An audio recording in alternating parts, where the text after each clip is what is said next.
Well, I have a wonderful electronic invention I want you to see. It looks something like this.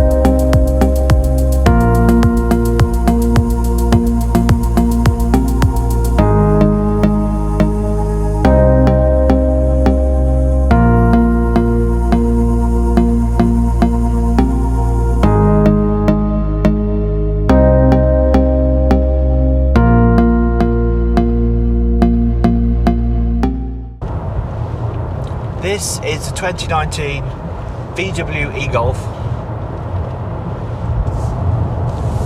I have to say, on first impressions, it's not a bad car. I was quite impressed. The ride is really nice. It drives really good. I mean, I'm used to driving the Zoe, and in comparison, this is a lot nicer to drive. It feels a lot more capable. Ride is a lot smoother. I do a lot of sort of B-road driving, so it can get a bit sort of rickety. And in the Zoe, you do tend to feel that, but in this, it just seems to smooth out all the bumps, and it's really nice. The corners, it handles really well. I do have a couple of little issues. VW have obviously taken an ordinary Golf body shell and just added a battery and motors to it, which is fine for them. It makes sense. It's easier to do that and make one body shell, but because they've done that, you would think it would be more competitively priced. So that's one of my problems, that there are cheaper priced cars on the market that will certainly do the same range. Let's take, for instance, the current Zoe. Well, that will do 140 miles on a charge, as will this. But it's 10 grand cheaper. I know with the Golf you can spec it certainly a lot higher. We're in North Devon, and we often do trips to Manchester and Lincolnshire. Now, I had a look on the Better Route Planner last night, and it was suggesting that in this car you would do 2 stops, or you could just get away with 2 stops. I think to be on the safe side, you'd want to do 3. Now, those sort of trips are 250 miles, and this will do, on a mixed drive, will do 140 miles. But on dual carriageway motorways, you're not going to get 140 miles out of it. So you're going to want to stop 3 times. I'd like to try it on a longer journey. So if you're watching VW, lend me the car again, and I'll have a longer road trip. The thing is, if you're paying 30, 32, 33 grand on a car, although this is a Golf and it's a nice Golf, it is only a Golf. Whereas if you spend that money on a different car, you could get the e-Niro. The e-Niro feels a lot nicer inside, but you're also getting an extra 100 mile of range. The BMW i3, similar sort of money, but it's a premium car and you've got premium materials inside it, so you can justify the money, whereas I don't think you can in this. Any day now, you've got the Tesla Model 3s landed in the country. They're similar sort of money, and again, a premium car. which will do 101 miles.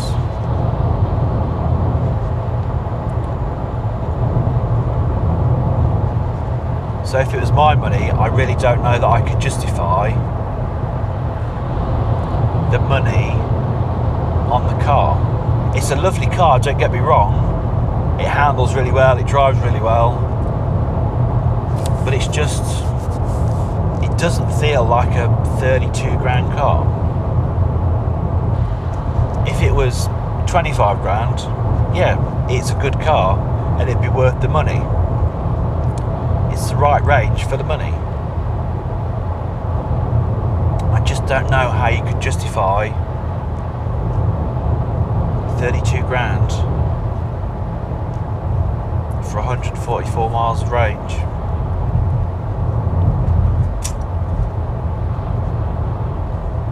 That's the struggle for me. We were driving yesterday and we were at a rapid charger. It's one of our local ones at Bude. And that's got a rapid charger, but it will charge 2 cars at the same time. It'll do one AC and it'll charge one DC. So when we got there, there was a Volvo XC70. So it's a plug-in hybrid and it's using a rapid charger, which, don't get me started,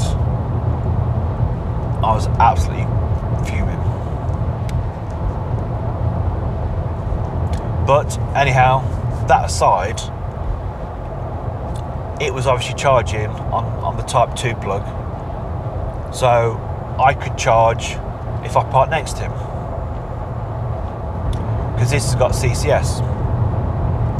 Brilliant. Problem is, because VW have used the standard body shell, they've put a charging point where the fuel tank filler would be, which makes sense because it makes it cheaper. The problem is, we couldn't park close enough for the cables on the rapid charger, so we had to wait for him to finish charging before we could start. Whereas if it had been at the front like the Zoe is and the E-Nero and other cars, we could have quite happily just pulled in and it would have reached. So that was quite infuriating, that there was quite a big design flaw, because VW have tried to make it cheaper but not made it cheaper.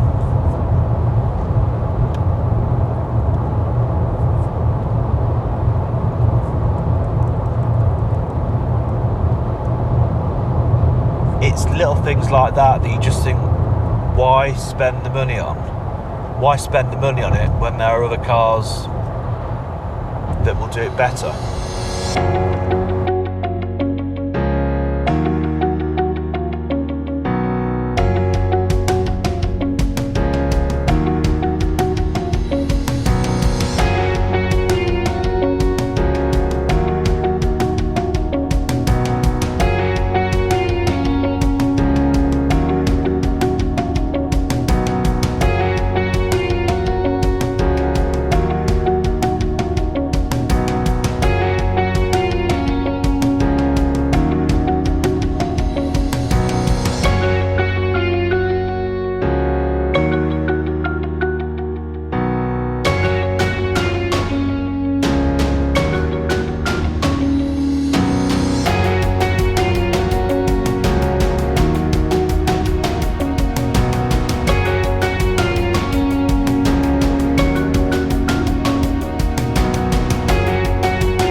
Back to the range for me.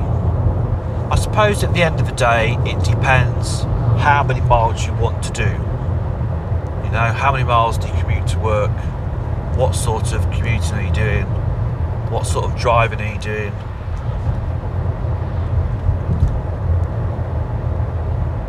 And whether 140 miles is enough. If it is, and I guess for most people it is, because most people only drive 20 minutes to work, half an hour. So 140 miles is plenty. And even if you need to do long trips, it charges on the rapid chargers at 50 kilowatt hours on CCS. So you get 80% in 3/4 of an hour, and probably full in an hour. I mean, to be fair, if you compare it to the Zoe, it is a bigger car. It is a lot bigger car. So for that, you're getting a bigger boot, you're getting more space. I suppose the big thing is with the Golf is it just looks like a Golf. If you didn't know it was electric, there's nothing that shouts out that it's electric. So we did probably 100 miles on it yesterday, and it was nice. It was a nice environment to be in.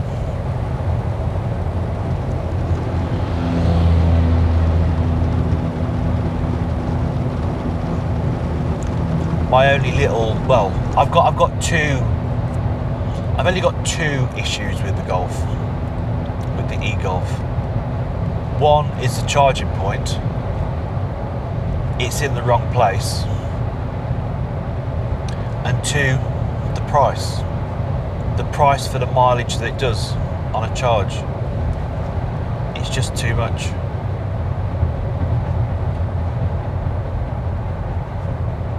It may have been alright when it first came out, when there was not really much competition. But now there's other stuff about. And especially as they're bringing out their new range, the new ID platform, I think the Golf is going to be a really difficult car to sell for them.